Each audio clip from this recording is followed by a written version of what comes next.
Mijn moeder heeft natuurlijk heel hard moeten werken voor ons. We hebben 7 kinderen. En ze kwam hier, toen was ze 17 of zo. In een vreemd land, hadden geen kleren, niks.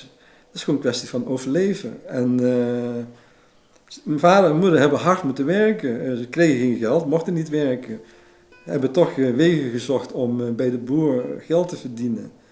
Ik ben zelf in Blerik geboren, in de Molukse kamp. En ja, daar stond de koffer klaar. Zo van, ieder moment kunnen we weggaan, kunnen we teruggaan. We hadden geen land. Dus we waren geen Nederlander, we waren geen Indonesiërs. Dus, maar we hadden niks te verliezen.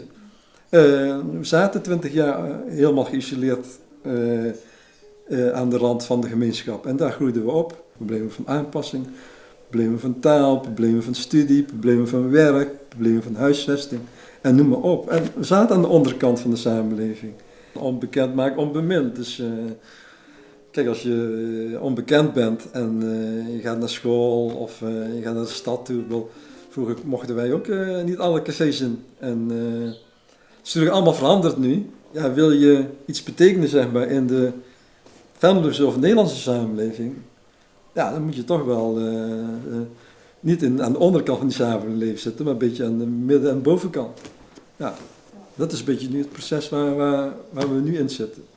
Als je, zeg maar, vanuit de Molukse cultuur dingen kan inbrengen, binnen muziek, of binnen theater of film, of binnen je studie of binnen je werk, dan is dat een verrijking. En dan kunnen Nederlanders ook leren van juist die kwaliteiten vanuit, zeg maar, de Molukse, Marokkaanse, Turkse gemeenschappen.